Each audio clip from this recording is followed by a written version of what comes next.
प्रभू तुम्ही संकटात पडलेलो आहे, तुम्ही मला समजा धावून माझं संकट दूर करा अशी विनवणी आमचा हनुमंत रामप्रभूला करत आहे. मी तुझे निज बाळक ज्ञान मूळ अतिसंग क्षमा करोनी सकळीक कृपावश्यक करी मज. रामप्रभू तुम्ही आई आहात, तुम्ही बालक आहे आणि रामायणातून उदाहरण देत असताना आई आणि मुलाचं दिलेलं आहे, लेकराचं. आणि लेकरानं कितीही समजा चूक केली तर आई माफ करू शकते, दुसरा कोणी माफ करीत नाही. आणि भक्तानं चूक केली तर देव माफ करू शकतो. म्हणून हनुमानजी म्हणत आहे मी तुमच्या समोर मी समजा की तुमच्या आज्ञेने यायचं ते मी करतो म्हणलो. मी म्हणल्यामुळं मला संकट पडलं, तुम्ही धावून मला पावा आणि माझ्या कामामध्ये अडथळा येऊ देऊ नका असे धावा केलेला आहे आमच्या हनुमंताने. ऐसी उत्कंठ चिंता करिता तया कपिनाथा श्रीराम ठेवला चित्ता बुद्धिदाता निज भक्ता. श्रीराम ठेवला चित्ता, मन बुद्धी चित्त अहंकार चतुष्ट अंतःकरण आहे. आणि सर्वात महत्वाचं चित्त आहे. चित्त शुद्ध तरी शत्रू मित्र होती, व्याघ्र नाही खाती तया. चित्त ज्याचं शुद्ध असेल त्याला शत्रूच नाही. मला वाढवून सांगता येते पण इथं जास्त शक्ती सांगायचं नाही. शरीर अलग आहे, प्राण अलग आहे. प्राणाला समजा मरणच नाही पण शरीराला मरण आहे. आणि शरीराचं मरण चुकवण्यासाठी रामाचा समजा की आधार घ्यायचा आहे आणि संसार रूपात वाटचाल करायची आहे. पण चित्त शुद्ध करून आमच्या हनुमंताला म्हणलेलं आहे माझं चित्त शुद्ध करा, चित्तात चैतन्य निर्माण करा. बुद्धी काम करू लागते किंवा बुद्धीला समजा स्फुरण म्हणजे ते चांगले आणि मंगळ कळावं असं माझं शरीरातून करा आणि मला संकटातून सोडवा. आमच्या हनुमान विचार करत आहे. सो काया वाचा मनेसी शरण गे श्रीरामासी शनाभे सोडवी त्यासी राम भक्तासी कृपाळू. आम्ही पण दररोज येऊन मंदिरात येऊन देवाच्या पाया पडतो, पण कसं पडतो? शरीरानं पडतो. पण अंतर्गत मन बुद्धी चित्त म्हणजे काया वाचा म्हणे मध्यानी सर्व जर इंद्रिये आपले राममय करून ठेवून जर एखादं समजा की शरणागती पत्करली, कार्य पत्करलं, किंकर पत्करलं तर प्रभू तिथं समजा की उत्तेजन म्हणजे भेट देतो आणि म्हणजे शरीराला चालना देऊन चांगल्या मार्गाला लावतो. असं आमच्या हनुमंत काया वाचेने समजा उत्कंठ चिंता आलेली रामापुढे विनवणी करत आहे. बुद्धीची बुद्धी आपण अंतरात्मा रघुनंदन तेने होनी प्रसन्न कपिनंदन प्रभो दिला. प्रत्येक जीवाला बुद्धी आहे, त्याच्यात आपण कोणताही जीव प्राणी म्हणजे मनुष्यच नाही, अनेक प्रकारच्या मनुष्यामध्ये बुद्धी आहे. पण बुद्धिदाता होणे आमचा रामप्रभू शरीरात सिद्धांतामध्ये अंतरात्म्यात आहे. अंतरात्म्यातून कार्य करतात आणि बुद्धी प्रत्येकाला असते बुद्धीला चालना देतात, शुद्ध बुद्धी करतात आणि कार्याला लावतात. गजेंद्र राय धरिला सता संकटी स्मरणा भगवंता काकुळती उडती सत्वरता घालुनी तत्वता उद्धरिला. आपल्या रामायणातून गजेंद्राचं उदाहरण दिलेलं आहे. गजेंद्र ग्राहक राशीला असता, संसारात राहून समजा आपणाला विग्रहता संसार रूपी सागरात बुडत असता. पण त्या टायमाला गजेंद्राने धावा कुणाचा केला? आमच्या प्रभूचा केला. आणि गण आणि गोत्रनं सर्व हसत ती मजग अनेक माणसानं आपल्या संसार रूपी सागरात त्या माणसाचा आधार घेतला, सर्व आधार घरच्याने सोडून दिला. म्हणून गजेंद्राने देवाचा धावा केला आणि त्या ठिकाणी तात्काळ गरुडापेक्षा लवकर आला, धावून येऊन त्याचा उद्धार केला. रामायणातून उदाहरण सांगत आहे. हनुमान खंड नामधारक नामे पावला रघुकुळ टिलक कपीस बुद्धी स्फुरली चोख सत्वर देख सरसा. हनुमान कसा आहे?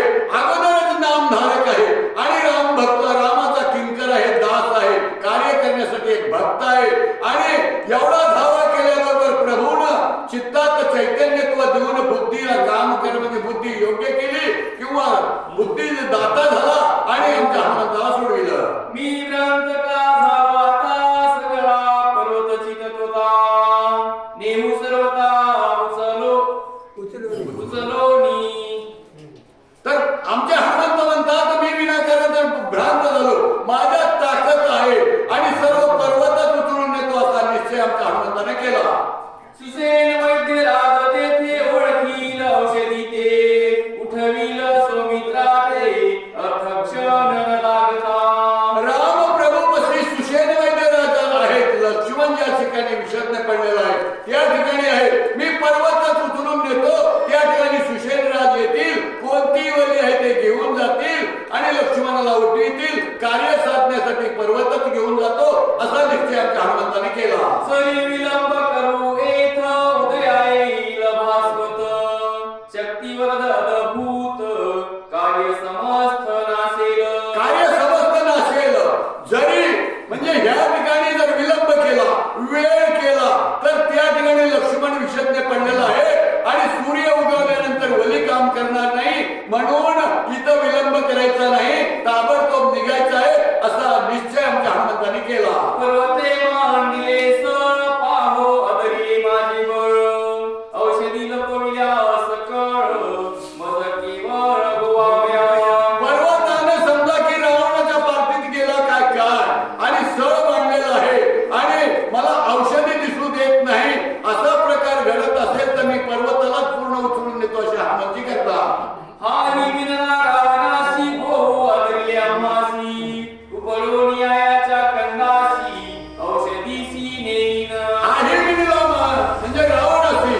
रावण कोण आहे तर रामाचा समजा शत्रू आहे आणि युद्ध होत असताना हा पर्वत सुद्धा त्याच्या बाजूने गेला का काय असा आमच्या हनुमान विचार करतात. ऐसा करोनी विचार केला रावणाने भूकाल कपिनले सुरासुर चराचर भयभीत. ऐसा करून विचार. कोणत्याही काम करताना विचार मी महत्वाचा आहे आणि देवाचं कार्य करताना म्हणजे लवकरात लवकर कार्य केले तरी यश मिळू शकतं. पण संसारात जरी अडचण पडली तर थोडा विचार करावा. विचार केल्यानंतर काय होतंय आपल्या बुद्धीत समजा काम करू लागते, चित्त शुद्ध होऊ लागतं, मन एका त्या ठिकाणी येतं आणि त्या ठिकाणी यश मिळू शकतं असा विचार आमच्या हनुमानजी करत आहेत. उच्च डोंगराळे बुडकाते शिखर कवळले हाते आदोळता पर्वताते भूते आकांते कलकलती. तर आमच्या हनुमंताने काय केलेलं आहे, शेपटीचा आळा बुडाला टाकला आणि शिखर हातात धरलं आणि पर्वतच्या पर्वत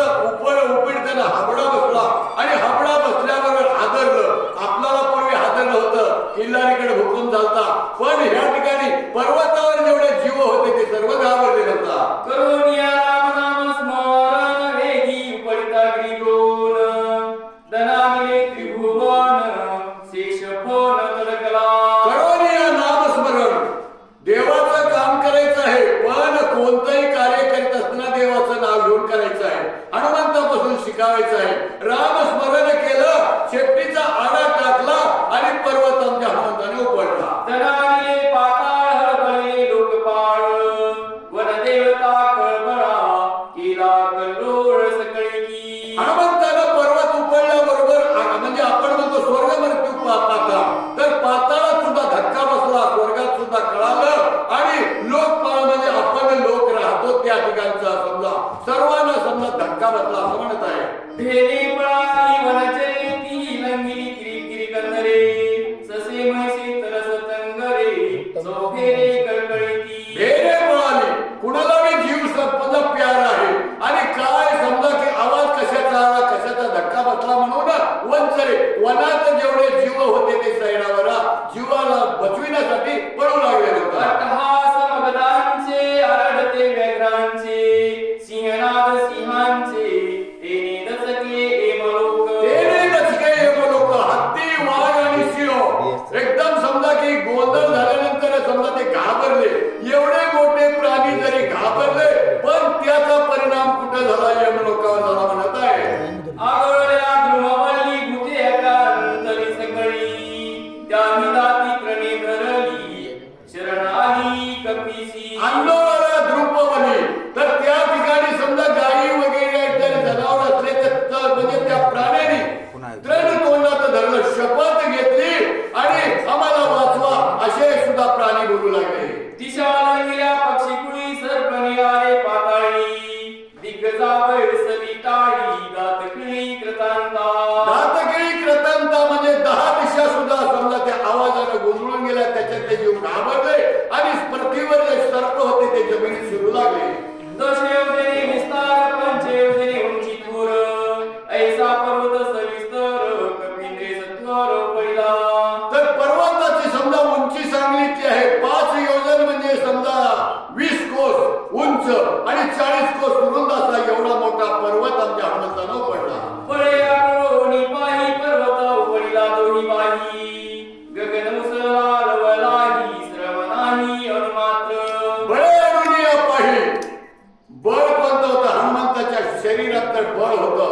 तुका म्हणे बळीया गाडे गाडे कळिका पाया पडे. रामस्मरणाचं बळ शरीरात होता म्हणून बाहू आपल्या मजबूत केल्या आणि पर्वत आमच्या हनुमंतानं उघडला. छत्रांक झेली बाळक गजसुरा दंडे कमळ देख तैसा चालला कपिनायक ग्रीक द्रोणालोकी. आमच्या रामायणातून उदाहरण दिलेलं आहे की छत्रांक झेली बाळक, एखाद्या लेकरानं चेंडू घ्यावा किंवा छत्री घ्यावी किंवा हत्तीने एक फूल घ्यावं, त्याचा काहीतरी परिणाम होतो का? त्याला वजन लागतं का? श्रम काहीच लागत नाही. असा एवढा मोठा पर्वत 40 म्हणजे कोस रुंदीचा, 20 कोस उंचीचा एवढा पर्वत जरी घेतला तर थोडंही श्रम आमच्या हनुमंताला लागलेले नाही. कुंडलिका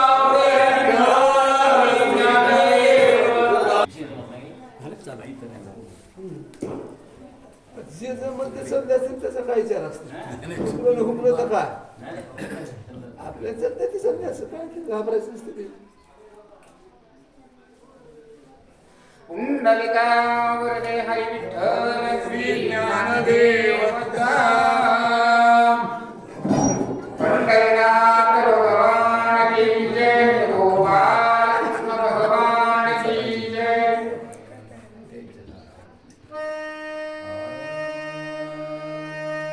नंबर 100.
पर्वतावर असलेले वृक्ष, झाडांची सावली जमिनीवर पडली.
नालीत पडायचं ही दारू पिणाराची अवस्था. जेणे द्रव्य घेत बोलांवरे, सकाम कर्म स्वर्गापुढे, निष्कर्म तरी डोळ्यापुढे. चिके रे मोठे झूम व्यसनाधीन माणसाची अवस्था आणि या अवस्थेवर भरत विचार करू लागलेली आहे. रात्रंदिवस असताना कष्ट करतो, मेहनत करतो, वेळेला झोपत सुद्धा नाही, कामच करतो. पण सगळं झाल्यावर याला नशेची आठवण होते आणि काम करताना सुद्धा तीच दिसते, म्हणजे बाटलीच दिसते, नशाच होते. एवढं कष्ट केलंय निवांत श्रीराम जय जय राम भजन करावं, निवांत झोपावं हे त्याला सुचत नाही, आठवत नाही.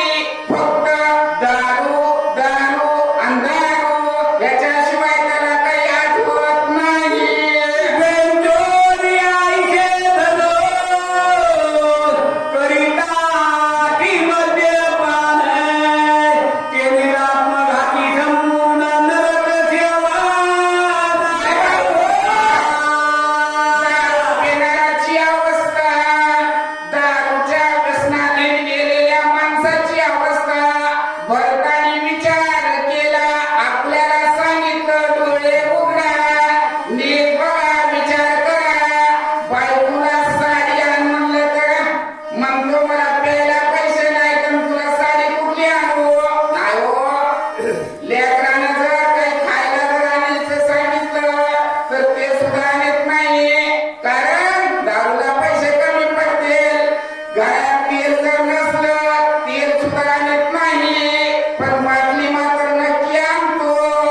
लोकांच्या मुंड्या मोडतो, कितीतरी कष्ट घेतो, पण एवढी संपत्ती दारूसाठी वाया घालवितो.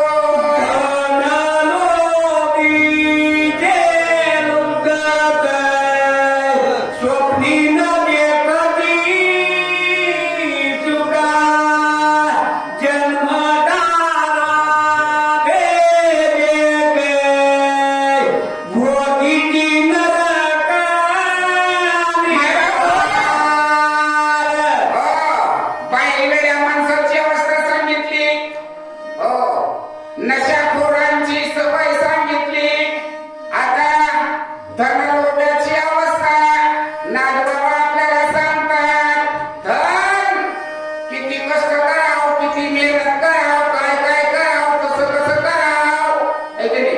पण पैशाला पैसा लागलाच पाहिजे, हिशोब नक्की मिळालाच पाहिजे.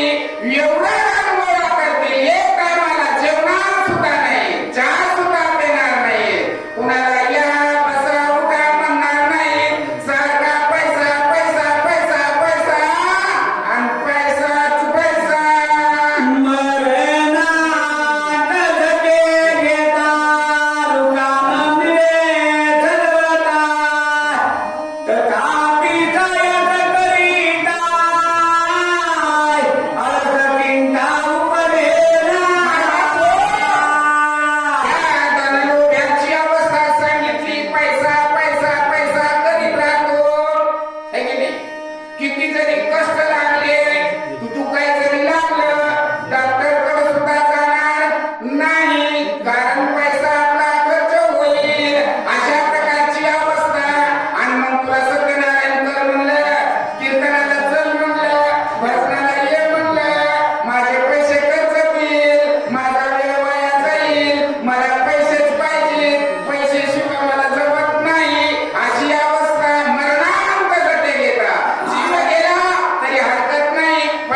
ज्या पैशानं इथं सुख समाधान आनंद मिळू शकतं, पण ते पैसे पुरून ठेवतील, बँकेमध्ये फिक्स डिपॉझिट करतील, पण काही वेळेला आपल्या कामाला सुद्धा उपयोगाला आणणार नाहीत.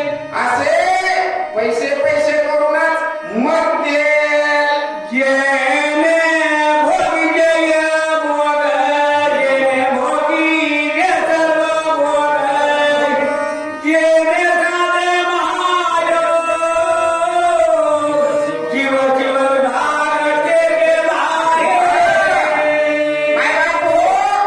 शरीर चांगलं आहे, पैसा आपल्याकडं भरपूर आहे, मग ह्या पैशामुळं काय होऊ शकतं? इथलचे सगळे सुख आपण भोगू शकतो, हो, इथलचं ऐहिक साधू शकतो आणि परलोक सुद्धा साधू शकतो. त्याच्यासाठी भगवंताचं चिंतन करा, भगवंताचं स्मरण करा, देवाची पूजा करा, देवाची अर्चना करा, दान धर्म करा, सत्यामध्ये पट्टी द्या, हो, शक्तीमध्ये पट्टी द्या. पण आमचे पैसे कटतील, परलोक सुधारणार नाही. नुसता पैसा पैसा, पैशामुळे काहीच नाही, नुसतं मातीमध्ये मिसळावं लागतंय. एवढी आताची यादात ते कटती नात इतराची कोण पुसे दुखी गमते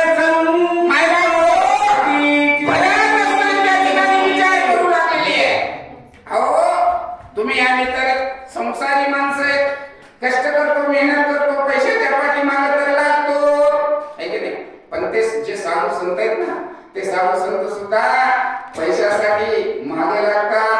हो, योगी सुद्धा असतात ह्या पैशाच्या लोभामध्ये स्वतःच ऐहिक सोडून देतात. हो, अशा प्रकारचा असणारा हा पैसा सुद्धा घातक आहे. पैशाचा सुद्धा वापर कसा करायला पाहिजे, पैसा सुद्धा कसा टिकवायला पाहिजे, पैसा सुद्धा कसा सांभाळला पाहिजे आणि चौकटीच्या स्तरी व्यवस्था कशी व्हायला पाहिजे, हे ज्याची त्यानं विचार केला पाहिजे. हो, भरत असणारे त्या ठिकाणी विचार करू लागलेले आहेत.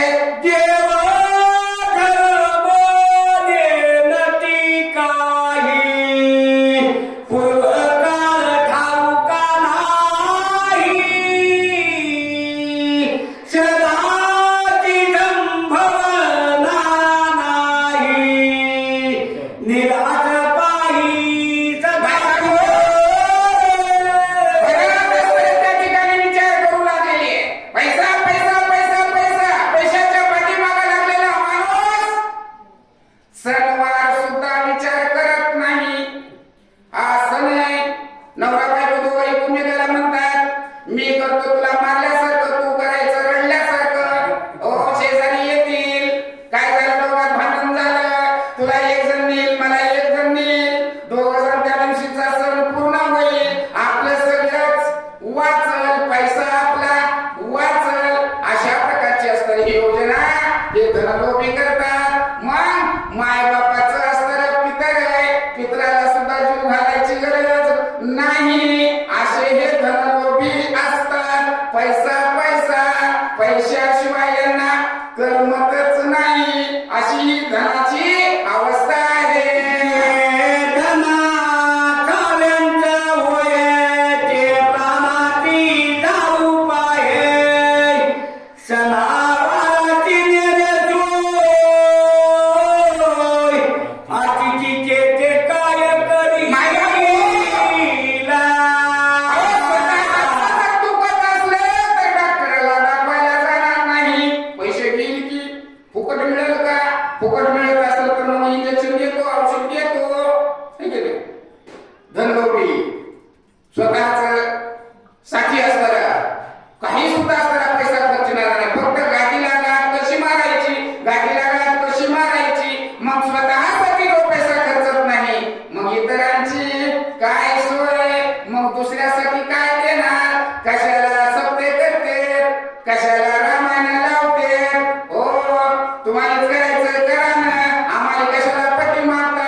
लोभी असतात, पैसा असतो पण देऊ वाटत नाही.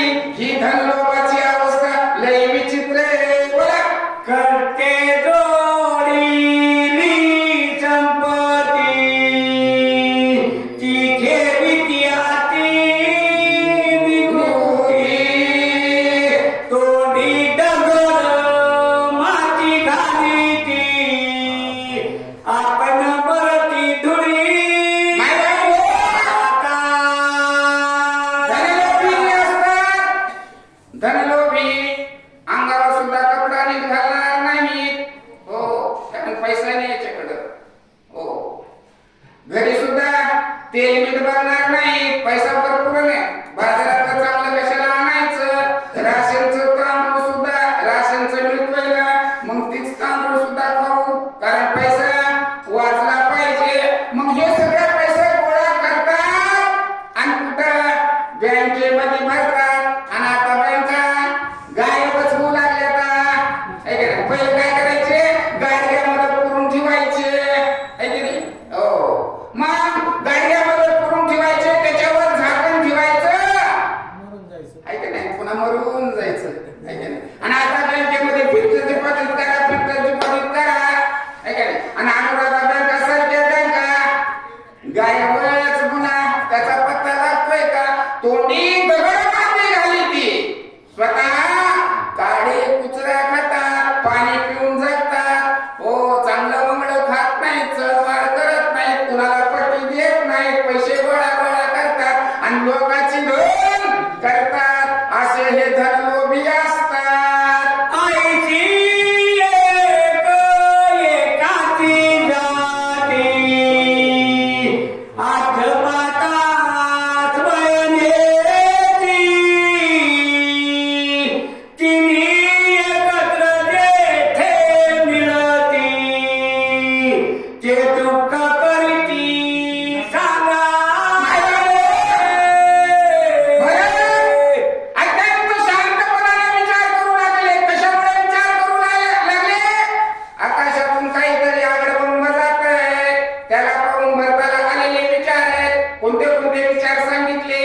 स्त्रीच्या लोभामध्ये गेलेल्या माणसाची अवस्था सांगितली. है की नाही? नशामध्ये चूर झालेला दारू पिणाऱ्याची अवस्था सांगितली. आणि तिसरी धनलोभाची अवस्था. हे वेगवेगळे, पण ही तीन गुण जर एकत्र आले तर तो माणूस कसा असेल याचा विचार करा. कोण भरत असतं त्या ठिकाणी विचार मनामध्ये करू लागलेले आहेत. आईचा त्रिमध्ये मातला विमानी विचारत एकला सजनाचा उदमुखे उन्मत ध्यायला परितोषे. आणि कशा प्रकारचा हा इंद्र उन्मत्त झालेला आहे, मद्य दारू पेलेला आहे, संगत वारांगणा घेतलेली आहे. हो, इंद्रासारखं श्रीमंत तरी कोण? धनाची सुद्धा असताना याच्याकडे, म्हणून हा उन्मत्त झालेला आहे. यानं संत भूमीचा उल्लंघन केला, निसर्गाचा नियम मोडला. याला शासन केलंच पाहिजे, याला शिक्षा केलीच पाहिजे. भरत मनामध्ये विचार करतात, पुढची कारवाई काय करतात? आम्ही सूर्यवंशीला देण्या मग आम्हा धर्माची देत उदाताची लावल्याची विचारानी कासेना. त्या ठिकाणी एवढे भरत शांत, पण राग आलेला आहे. आम्ही सूर्यवंशातले. है की नाही? पाहिलं, जो कोणी उदंडता करीत असेल, जो कोणी नियमाचं पालन करत नसेल, त्याला दंड करणं, त्याला शिक्षा करणं हा आमचा धर्म आहे. आणि धर्माचं संगोपन करणं, साधू संतांचा आदर करणं हे आमचं कर्तव्य आहे. आणि हे कर्तव्य आपण पूर्ण केलं पाहिजे. भरताला राग आला, धनुष्याला हात लावला. मनोनी रामनामांकित बाण दगदगिताती दारुण चापीचा दिलाप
श्रीराम